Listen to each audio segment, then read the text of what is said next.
வணக்கம் நண்பர்களே. இன்றைக்கி எங்கே போகிறோம்னு கேட்டிங்கன்னா, மாங்குளம் பக்கத்தில் இருக்கிற ஒரு புகழ்பெற்ற ஒரு அம்மன் கோயிலுக்கு தான் போகிறோம். அம்மன் கோயில்னாங்க ஆனால் சிவன் கோயில் மாதிரி தான் தெரிஞ்சது. நாங்கள் ஒரு கோயில் வந்து இந்த பிரசித்தி பெற்றது சார் அப்படின்ற மாதிரி சொன்னாங்க. அதனால் அங்கேருந்து கிளம்பி போனோம். மேலே வந்து ஒரு சுனை இருக்கிறதா சொன்னாங்க. வித்தியாசமான சுனைக்குள்ளே வந்து ஒரு குகை இருக்கிறதாகவும் ஒரு பேச்சு அடிபட்டுச்சு. நாங்கள் அந்த குகையை கண்டுபிடிக்கிறதுக்கு தான் போனோம்.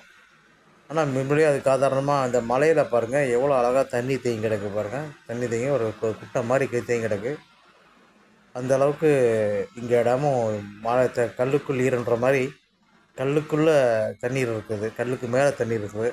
இது பெரிய ஆச்சரியமான ஒரு விஷயம். இங்கே பாருங்கள் எவ்வளோ கோலம் மாதிரி தேங்கி கிடக்கு பாருங்கள். இறங்கி நிற்கலாம், ஒரு அளவுக்கு நல்லா இருக்குது தண்ணி. சுத்தமாகவும் இருக்குது. நீங்கள் ஒரு முறை ஏனும் அந்த கோயிலுக்கு வந்து தரிசனம் பண்ணிட்டு போங்க. இப்போ தான் வந்து குடமுழுக்கு பண்ணியிருக்காங்க போல். அதனால் புத்தம் பொய்வோட வண்ணங்கள் தீட்டி அழகாக அருமையாக இருந்தது. அந்த கோயிலில் சப்த கன்னிகளும் இருக்கிறாங்க, சப்த ரிஷிகளும் இருக்காங்க. ஆக மொத்தம் நீங்கள் வந்து எல்லாத்தையும் நீங்கள் ஒரே இடத்துல நீங்கள் பார்த்துடலாம். நீங்கள் ஒரு ஒரு ஒரு நல்ல வேண்டுதலோடு வச்சுட்டு இங்கே வந்து பார்த்தீங்க அப்படின்னா உங்களுக்கு நல்ல ஒரு ப்ளஸ்ஸாக இருக்கும்னு நினைக்கிறேன். நல்ல ஒரு அந்த வேண்டுதலுக்கான பலிதல் நடக்கும்னு நினைக்கிறேன். இந்த கோவில் பார்த்திங்கன்னா ஒரு மலை மேலே உச்சியில் இருக்குது. இங்கே பாருங்கள் நந்தி தேவர். அப்போ சிவன் கோவில் தான் அது. அம்மன் கோயில்னு சொன்னாங்க, ஆனால் இங்கே சிவன் கோயில். நந்தி தேவர் இருக்கார். நந்தி தேவருக்கு ஆப்போசிட்டில் பார்த்திங்கன்னா அப்படியே உள்ளே போனீங்கன்னா சிவனுக்கு ஆப்போசிட் நேராக வந்து பார்த்திங்கன்னா எதிர்ப்புறம் பார்த்திங்கன்னா அம்மன் இருக்கா மாதிரி சொல்கிறாங்க. பார்வதி அம்மனாக இருக்கும்னு நினைக்கிறேன். அந்த ஒரு பார்வைக்காக தான் உங்களுக்கு இதை காட்டுறேன். இங்கே பார்த்தீங்கன்னா இடதுபுறம் பார்த்தீங்கன்னா சப்த கன்னிகளும் இருக்கிறாங்க, சப்த ரிஷிகளும் இருக்கிறாங்க. சப்த கன்னிகள் இருக்காங்க. இது இங்கே பார்த்தீங்கன்னா உள்ளே வந்து மூலவரில் வந்து மூலஸ்தானத்தில் வந்து இந்த அம்மன் இருக்கிறாங்க. இந்த அம்மனுடைய அனுக்கிரகம் எல்லாத்துக்கும் வரணுன்றதுக்காக இந்த காட்சி பதிவு. இப்போ தான் வந்து சமீபத்தில் தான் குடமுழுக்கு பண்ணியிருக்காங்க போல். அதனால் பொது பொலிவோடு அருமையாக இருக்குது கோயில். மணி எல்லாமே கட்டி ஊர் மக்களுடைய ஒத்துழைப்போடு இங்கே பார்த்திங்கன்னா உங்களுக்கு தெரியும் ஒரே நேர்கோட்டில் வச்சுருக்காங்க. இது வந்து தமிழர்களுக்கே உள்ள சிறப்பான கட்டக்கலை ஞானம் அப்படின்னு சொல்லலாம். எப்படி ஆச்சரியமாக நாங்கள் இருந்து பார்த்திங்கன்னா ஒரே நேர்கோட்டில் இருக்கும். அதுதான் ஒரு ஆச்சரியமான விஷயம். நந்தி தேவர், சிவலிங்கம், அம்மனுடைய இது எல்லா உருவம் எல்லாமே வந்து பார்த்திங்கன்னா ஒரே நேர்கோட்டை அமைச்சிருக்கிறாங்க. இது தமிழருடைய அறிவுக்கு சான்று. இப்போ வந்து நாங்கள் அந்த சுனையை நோக்கி போய்கிட்டு இருக்கோம். ஆல்மோஸ்ட்டு கிட்டத்தட்ட நெருங்கிட்டோம்னு நினைக்கிறேன். அந்த சுனைக்கு பக்கத்தில் பார்த்திங்கன்னா ஒரு தடுப்பணை மாதிரி வச்சுருக்கிறாங்க. இந்த தடுப்பணைக்கு கீழே குகை இருக்கிறதா சொல்கிறாங்க. இதுதான் அந்த தடுப்பணை. இதுக்கு கீழே வந்து ஒரு குகை இருக்கிறதா சொல்கிறாங்க. ஆனால் அந்த தண்ணி வந்து எங்கே உற்பத்தி ஆகுது, எப்படி வந்து உள்ளே போகுதுன்னு தெரியல. ஆனால் தண்ணீர் வந்து இருந்த வண்ணமாகவே இருக்குது. இங்கே பாருங்கள், இதுதான் அந்த அந்த ரகசிய பாதாள அறைன்னு சொல்கிறாங்க. இந்த தண்ணி எப்படி போய் இயற்கையிலேயே வடிவமைக்கப்பட்ட ஒரு இது மாதிரி இருக்குது. செயற்கை நீர் விட்டு வச்சுருப்பாங்களே அந்த மாதிரியான ஒரு அமைப்பில் இருக்குது. இந்த பார்த்திங்கன்னா தண்ணி எங்கேயுமே போகாதுங்க, சிந்தாமல் சிதறாமல் இந்த பகுதிக்குள்ளேயே இருக்குன்னா எவ்வளோ பெரிய ஆச்சரியம் பாருங்கள். இது வந்து இந்த மலைப்பகுதியில், ஆனால் உள்ளே இறங்குனீங்கன்னா ஒரு ஆள் மட்டத்துக்கு மேலே இருக்குன்னு இருக்கிற இந்த தண்ணி அவ்வளோ அருமையாக இயற்கையை வந்து விளைவிட்டு இதை பார்க்குறதுக்கு தான் நாங்கள் வந்தோம். இந்த காட்சி நான் பார்த்த மாதிரி நீங்களும் பார்க்கணுன்றதுக்காக தான் இந்த பதிவை நான் போடுறேன். இந்த கோயிலுக்கு பக்கத்துலேயே இருக்குங்க. உண்மையிலே வந்து இயற்கை வந்து நம்ம கொடுத்துருக்கிற பெரிய கொடை என்னென்னா இந்த மலைகளும் மண்ணும் நீரும் தாங்க. இதை நம்ம பாதுகாக்காமல் விட்டோம்னா வருங்கால சந்ததிகள் நமக்கு பின்னாடி இருக்கிற ஒரு மனித இனமே அழிவுக்கு உண்டாகாத போயிடும்ன்றது நிதர்சனமான உண்மை. பாருங்கள், தண்ணியில் இவ்வளோ தண்ணி இருக்குது, ஆனால் எங்கேயுமே வந்து வெட்டி வீணாகலை, காஞ்சி போகலை. ஆக எங்கே பார்த்தாலுமே உங்களுக்கு அதாவது ஒரு திட்டமிட்ட அளவு மட்டும் உங்களுக்கு ஒரு நீச்சல் குளம் மாதிரி இல்லை ஒரு குறிப்பிட்ட ஒரு குளம் படித்துறை குளம் மாதிரி அமைக்கப்பட்டிருக்கு. இயற்கையாகவே வடிவமைக்கப்பட்ட ஒரு குளம்னா அது இதுதான் நான் சொல்லணும். பாருங்கள், எல்லாம் இந்த குகைகள்லாம் இருக்குது. சுற்றிலும் மலை தான்.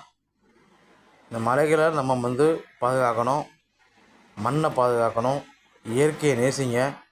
இயற்கையை பாதுகாத்தா மட்டும்தான் வருங்கால மனித குலம் தலைக்கும் அப்படிங்கிறது நிதர்சனமான உண்மை. ஏன்னா இன்றைக்கி இயற்கை இல்லைன்னா, சமநிலை படலை அப்படின்னா எல்லா இடத்துலையும் நீங்கள் பார்த்துருப்பீங்க. மற்ற வெளிநாடுகள்லேயும் இங்கெல்லாம் நிலச்சரிவு, பேரிடர், வெள்ளப்பெருக்கு எல்லாம் நடக்குது. இதெல்லாம் என்ன காரணம்னா, இயற்கை சமநிலையை வந்து அவங்க சரிவர பயன்படுத்தாதது, முறை தவறி பாதுகாக்காமல் விட்ட காரணங்கள் தான். நம்ம அதனால அந்த ஒரு இதுக்கு போகாமல் நம்முடைய இயற்கை வளங்களை நாமளே பாதுகாப்போம். வருங்கால சந்ததிக்கு அது சொத்துக்களாக விட்டுட்டு போவோம். அதுதான் இயற்கை சார்ந்த கொடை. அந்த கொடையை வந்து நாமளும் அனுபவிக்கணும், நம்ம பின்னாடி வரவங்களும் அனுபவிக்கணும் அப்படின்ற எண்ணத்தோட எந்த வித பால்படுத்தாமல் பாதிப்பு எடுத்துக்கொண்டாமல் இந்த திராவிட கட்சிகள் வந்து மண்ணை விற்ற மாதிரி, கல்லை விற்ற மாதிரி நம்ம வந்து அதெல்லாம் மேற்கொண்டு ஈடுபடாமல் நீங்கள் இதை பாதுகாக்கணும்னு சொல்லி கேட்டுக்கிறேன். இதில் நான் கண்ட காட்சி என்னென்னு பார்த்தீங்கன்னா, இங்கேருந்து கூட மலைகள் வெட்டி எடுக்கப்பட்டிருக்குங்க மாதிரிகளுக்காக, ஆய்வுகளுக்காக. இதில் என்ன கல் கிடைக்குமா, கிரானைட் கிடைக்குமா, மார்பிள் கிடைக்குமா அப்படின்ற ஒரு ஆய்வுக்காக வெட்டி எடுக்கப்பட்டிருக்கு. அது வேதனையான நிகழ்வு. ஆனால் இது மாதிரி நிறைய மலைகளே கை வச்சுருக்காங்க வந்த திராவிட கட்சிகள். அது மூர்த்தி வச்சதா இல்லை வேறு கீர்த்தி வச்சதான்னு தெரியல. சொன்ன மாதிரி எல்லா இடங்களும் பார்த்தா அநியாயம் பண்ணியிருக்காங்க. இந்த சிறு சிறு பள்ளங்கள்லாம் ஒன்று பார்த்திங்களா, இதெல்லாம் வந்து ஆய்வுக்காக தேர்வு செய்யப்பட்ட இடங்களாக இருக்குது. அங்கங்கே வந்து மாதிரிகள் எடுத்துகிட்டு போயிருக்காங்க. இந்த இயற்கை வளங்களை நம்ம நகருக்கு பக்கத்தில் இவ்வளோ ஒரு இடமா அப்படின்றது நமக்கே ஆச்சரியமாக இருக்குது. இந்த கிராமங்களும் நகர்ப்புற வாழ்க்கையை விரும்பாத மக்களும் இங்கே இருக்கிறாங்க. அவங்க வாழ்வியலை நம்ம கெடுக்காமல் இருக்கலாமே, வாழ விடலாமே. இங்கே பார்த்தீங்களா, வெட்டி எடுத்துருக்காங்க பார்த்தீங்களா. இதெல்லாம் தான் நான் உங்களுக்கு சொன்னது. இன்றைக்கி இவ்வளோ விவசாய நிலங்கள் இருக்குது. இதுக்கான நீர் வரத்து நல்லா இருந்ததுன்னா இங்கே விவசாயம் மேம்படும், இயற்கை வளம் இன்னும் அருமையாக பாதுகாக்கப்படும்.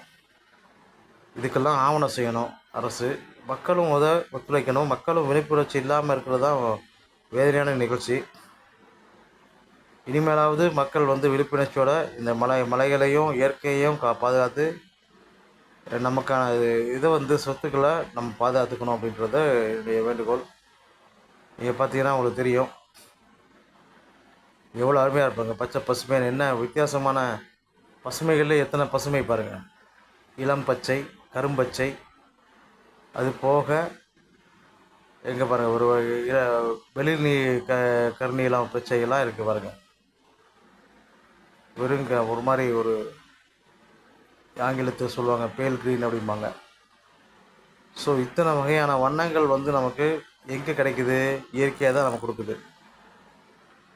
ஆடு மேய்ச்சிட்ருக்காங்க, மேய்ச்சலுக்காக விடப்பட்ட ஆடுகள். இதை பாருங்கள், ஜூம் பண்ணி எடுத்துருக்கிறேன். இதெல்லாம் வந்து அரிப்பு எடுத்த மாதிரியே மலையில் வந்து அரிப்பிட்ட மாதிரியே இருக்குது. ஆனால் இதெல்லாம் வந்து நீங்கள் வந்து இடத்துக்கு பார்க்கணும். ரொம்ப தூரமாக இருக்கிறதுனால நான் இதை ஜூம் போயிருக்கேன். அப்புறம் குவாரி வெட்டியிருக்காங்க பார்த்தீங்களா, அதுதான் காட்டுறது. இங்கேருந்து பார்த்தா அந்த குவாரிலாம் தெரியுது. கேட்டா அந்த குவாரியை மலையே குறைஞ்சி தண்ணியே வந்துருச்சுங்க. அந்த அளவுக்கு வெட்டி வச்சுருக்காங்க. அதனால தான் அந்த பதிவு நான் சொன்னேன், இந்த வார்த்தையை சொன்னேன். நான் இயற்கையை வந்து பயங்கரமாக கபலீகரம் பண்ணியிருக்காங்கன்னு. இந்த மலைகள் எல்லாம் வந்து சிறு சிறு குன்றுகளாக இருக்குதுன்னு தான் நான் சொல்ல முடியும். ஏன்னா காலப்போக்கில் அப்படியே வந்து சிதறடைஞ்சு சேதாரம் அடைஞ்சு வந்துக்கிட்டு இருக்கு. ஏன்னா அதுவும் இயற்கைக்கு எதிராக போராடணும்ல, அதுவும் இயற்கைக்கு தாங்கணும்ல. மனிதர்கள் நாம் என்ன பண்ணுறோம், வீடுகளுக்குள்ளே அடைப்பொதுக்குறோம். ஆனால் இன்றைக்கி அடிக்கிற மழையிலையும் வெயிலையும் அங்கே இருக்கிற காற்றுலையும் இன்றைக்கி வந்து இயற்கை இப்படி அழகாக வந்து பூத்து குலுங்க சொன்ன மாதிரி இருக்குன்னா, செழிப்பாக இருக்குன்னா, அதோடைய ஸ்திரத்தன்மையை தான் காட்டுது. பாருங்கள், அழகாக கோரைப்புற்கள் வந்து எவ்வளோ அழகாக மலை மேலே உச்சியில் இருக்குது பார்த்தீங்களா. இதெல்லாம் ஆச்சரியமான விஷயம். இப்போ அந்த நீர் சுனைக்கு தான் வந்திருக்கிறோம். அந்த சுனையை பாருங்கள், இன்னொரு படத்தில் இருந்து காட்டுறேன். அப்போ அந்த இடது பக்கம் இருந்து காட்டினேன், இப்போ வலது பக்கத்துலேருந்து காட்டுறேன் பாருங்கள். இதுதாங்க நீங்கள் கோயிலேருந்து வந்தீங்கன்னா வலது பக்கம் இருக்கும், இது பார்த்திங்கன்னா இடது பக்கம் இருக்கும், ஆப்போசிட்ஸ் எதிர்ப்புறமாக இருக்கும். இங்கே தான் வந்து அந்த இது இருக்குன்றாங்க, குகை இருக்குன்றாங்க, பாதாள குகை.